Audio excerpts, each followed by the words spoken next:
As you can tell, due to some technical difficulties on Sunday, this re-recording of my sermon's coming to you from my office. Here we go. The other day, I ran across one of the most strangely literal interpretations of a Bible story I think I've seen. It was in a book about how the human species has become significantly less violent, especially over the past few centuries. The author is Steven Pinker, a pretty famous Harvard psychologist, public intellectual, and avowed atheist. I'm guessing he might not fit your stereotype for biblical literalists. To make his case, Pinker first describes in gory detail just how violent the ancient world was.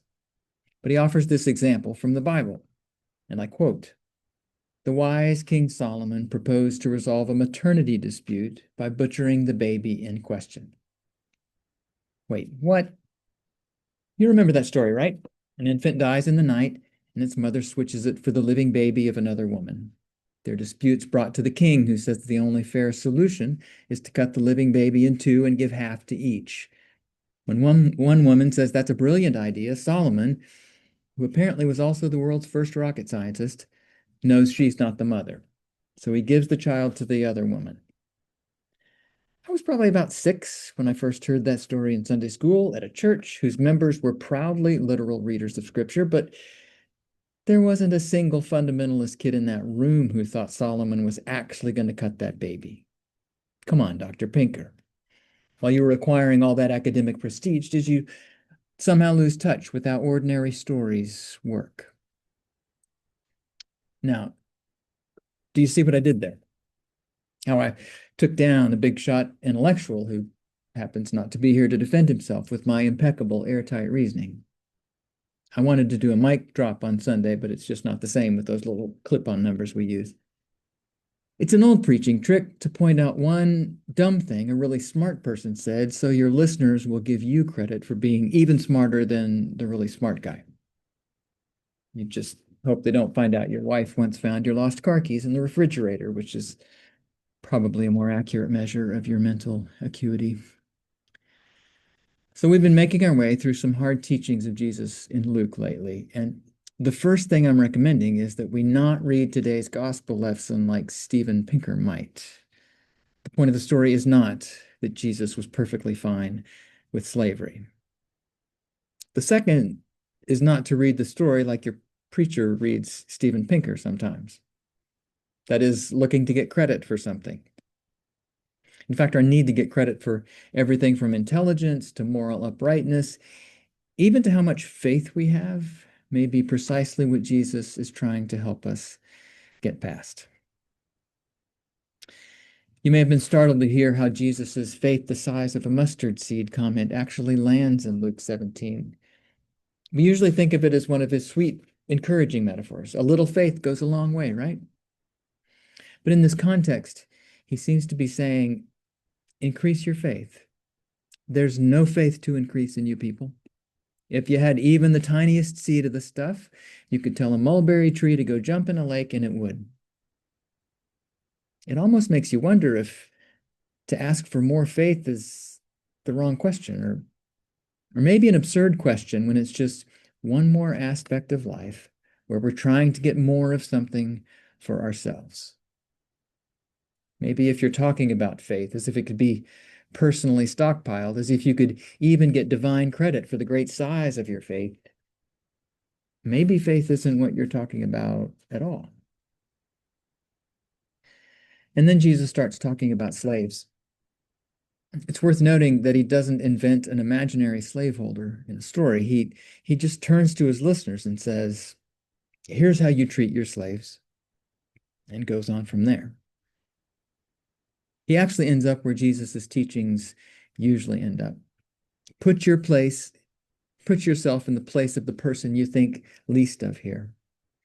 Look at the world from the perspective of the sinner, the tax collector, the unclean one, the prodigal child, the foreign woman, the slave.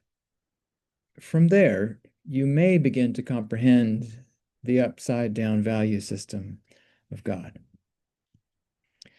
When Jesus takes us to this familiar place, the place of the least, the last, and the lost, once he's got us identifying with the enslaved ones, he tells us something very specific.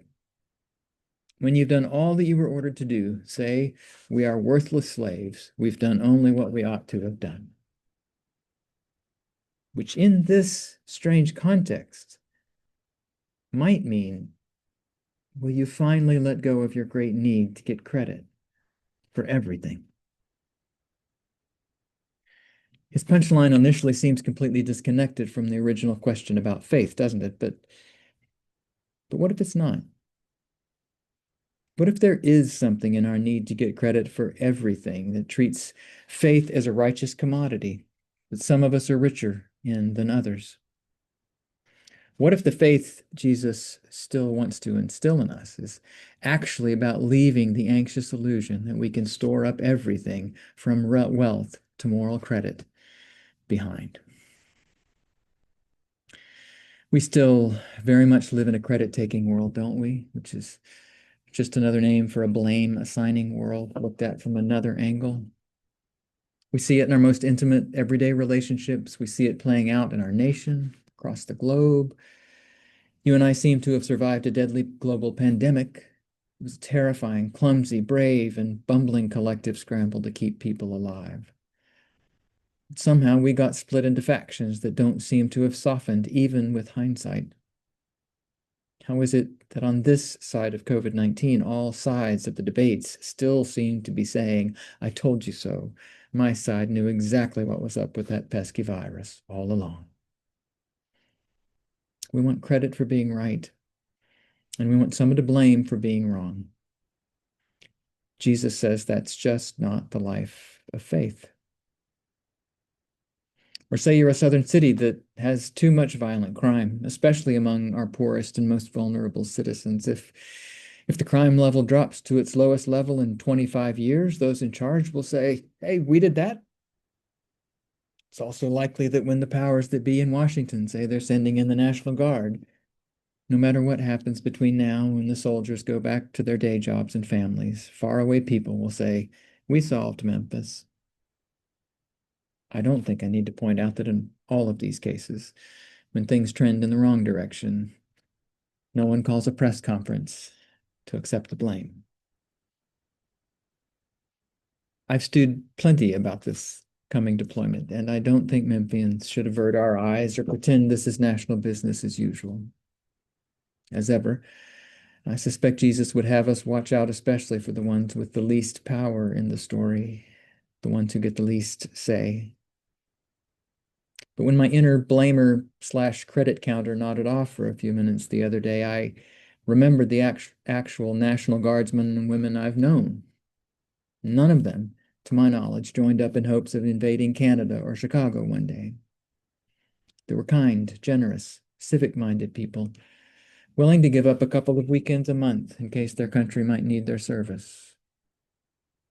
I don't know what we'll see in the days to come, but I do know that I won't see the world clearly if my driving motive is to make sure credit and blame get assigned to the people I already think I know deserve them.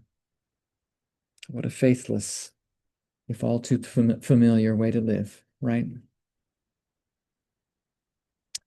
A friend of mine used to say, it's amazing what you can accomplish if you don't care who gets the credit. He didn't invent the phrase, so don't give him credit for that, but I've never forgotten it because I know how hard it actually is to let go of my need to get credit.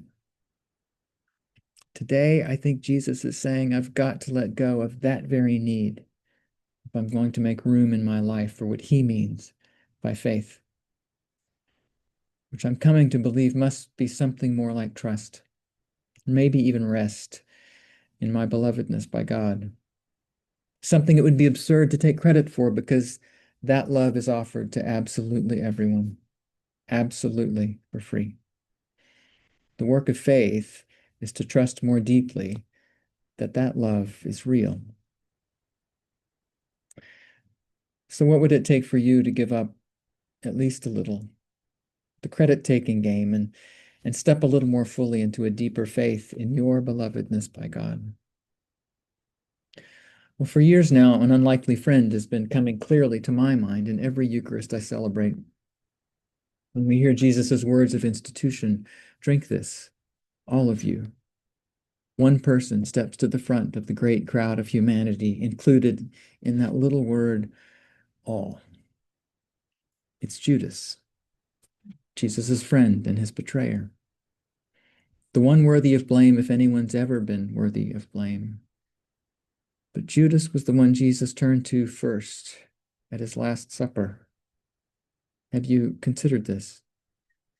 Judas was the first human being to receive the Blessed Sacrament that you and I receive every Sunday.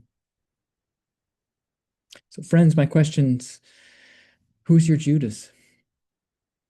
And if that question fills you with only shame and blame, and your instinct, as mine absolutely is to change the subject to some good thing I'd like a little credit for, well, we're still trapped in the mindset Jesus wants to free us from.